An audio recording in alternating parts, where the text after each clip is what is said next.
Good morning. Welcome to the forecast discussion for Saturday, November 30th, 2019. This is a special discussion for our upcoming winter storm that will impact the region tomorrow on through Monday. So just in time for you to get back to work, you get a snowstorm. Isn't that wonderful? Well, let's take a look at what the observations are showing right now. High pressure is building into the region. We know that because the winds are coming in from the north, northwest, around 5 to 10 miles per hour. Notice the dew points here. Very important. Dew points are in the teens and 20s. Why is that important? Well, that means we have a dry, cold air mass in place. So that dry, cold air mass is not going to want to give way very easily tomorrow morning. And that is going to be a major factor when we take a look at the threat for sleet and freezing rain, especially over the northern interior, northeastern Pennsylvania, northern New Jersey, the Hudson River Valley, Connecticut. It's going to get a bit ugly up there. Meanwhile, along the coast, well, it's not going to be pretty also for much of the metro areas. Yes, we will change over to rain, but we're going to have to dive through some snow and sleet first and a little bit of freezing rain. And then Monday morning is just going to be very interesting around here. Taking a look at the surface map, there's our storm. It is intensifying, it's getting itself organized, and it will be marching its way through the Ohio River Valley by tomorrow and heading towards our neck of the woods by the time we get to Monday morning. Ahead of it, this warm front right here will be pressing its way northward, and that will support the initial round of precipitation for tomorrow on through tomorrow evening. On the radar, you can see, as it's showing in a minute, you can see our storm really organizing here. Again, here's our low pressure system getting its act together. Heavy snow up towards Minneapolis, Rapid City, Fargo, Duluth. It's not going to be pretty up there. It's going to create all sorts of delays. Meanwhile, notice our heavy precipitation, all in rain, basically developing over the upper Midwest, heading towards the Ohio River Valley, back down through the Tennessee River Valley. All this will be lifting northward towards our neck of the woods, and then this upper level low will be marching its way through. You can see that very nicely in the satellite picture. You can see all of the very strong lifting here over the upper Midwest. Look at those very defined cold cloud tops. Those reds, yellows, oranges. I think there's greens and blues in there. You can see our upper level low back here. Now what this all means is that you have a lot of lifting. Remember, the colder the cloud top, the stronger the lifting because it's getting higher in the atmosphere. So we have a lot of strong lifting organizing here in front of the upper level low. This is called divergence and diffluence. And then you have our upper level low back here that will be marching its way through the upper Midwest, heading towards the Ohio River Valley tonight. And then tomorrow on through Monday will be rotating its way through towards the mid-Atlantic coast, enhancing a new low pressure system off the New Jersey coast by the time we get to Monday morning. Closer to home, you can see clouds are increasing as our storm organizes off to the west.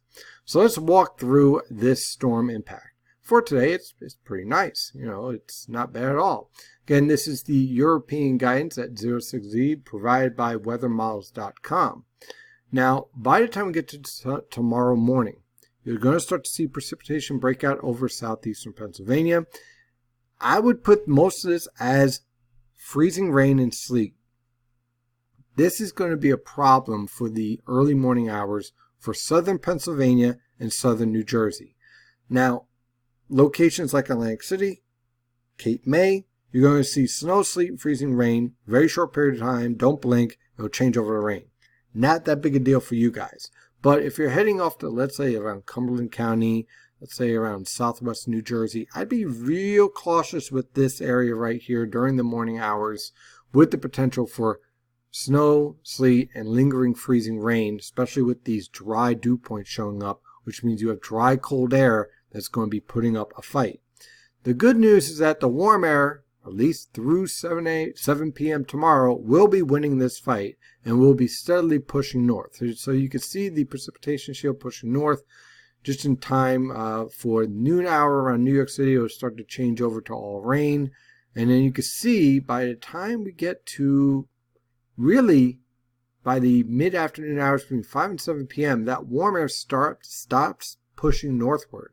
And you end up with this wintry mix over the northern interior, rain along the coast and around the major metropolitan areas, and heavy snow around the Catskills back through the Capital District and northern Connecticut. This area right here primarily stays mostly snow for this period, for this storm. That's why they will most likely get the most snowfall. You get more of a wintry mix for tomorrow evening over the northern interior around the Poconos, northern New Jersey, the Hudson River Valley. And you can see it starts to change back over to snow after about 1 a.m. on Monday morning. And then this is where things get interesting because temperatures start to fall off in the early morning hours. Here's our new low pressure system rapidly organizing. New precipitation shield organizes around it. So you'll probably see a little bit of a broken precipitation shield late tomorrow night into early Monday morning. And of course, you'll have people running around saying, oh, the storm's a bust. It didn't work out, blah, blah, blah, blah. But this is where people usually make that mistake. The storm reorganizes, starts to redevelop its precipitation shield right here. Heavy snow starts to develop throughout the region as that cold air invades. And on Monday morning, on through Monday afternoon, that snow band will rotate through the region from northeastern Pennsylvania through the northern half of New Jersey, let's say from about Trenton to the Monmouth County coastal waters. That's where we'll stop our steady snow. On northward, this band will rotate through. Further south, more scattered snow showers. So again, that band rotates through. Temperatures are falling through the 30s into the 20s, and you get your accumulation. That band right here is going to feature some moderate to heavy snowfall, and that's how we get our snowfall totals. If the band up here is very, very strong, you could make the case that this ends up being weaker. So that's why I have a 2 to 5 inch snowfall range around the New York City metro, because if this band is really, really super strong, they'll produce sinking air here and limit your snowfall totals. Whereas if it's strong, but it's not too strong, then it will allow that moderate snowfall to rotate through New York City and thus your snowfall accumulation. So again, this is the forecast that we have. You can see you could use the numbers here. You could use the color code, whatever you like. Really, I haven't changed this forecast all that much. I've made one change since the start of forecasting for the storm back on Tuesday. And I feel really confident with this forecast at this point. The heaviest snowfall is back up towards the far northern interior. Again, you can see northern Connecticut, the Capital District, the Catskills. You're talking about 8 to 12 inches with some locations possibly pushing over a foot, especially if you get caught in one of those mesoscale bands. Someone's going to get 2 feet out of this. It's just depending on where that band sets up. Then for the 6th region, again, 5 to 10 inches of snow here. You're a little bit lower than zone 7 because of the fact that you're going to be dealing with mixing in this area. And then zone 5 is that 2 to 5 inch snowfall. Most of the snowfall will be due to the back end of the storm rotating through, and the ice in this area is primarily due to what will unfold for tomorrow, late tomorrow morning into tomorrow afternoon. And then as you go further south, zone 1, trace maybe 2 inches on some cold surfaces. Zone 2, again, watch out for the ice for tomorrow morning, and then watch out for the back end of the storm with a trace to maybe around 2 inches or so on some cold surfaces. That is your forecast discussion for today. Of course, I'm your meteorologist, Steven DiMartino. If you like this forecast, please like, share, subscribe. Share it with your friends and family and even the people you like. And have a wonderful day. And as always, stay safe out there.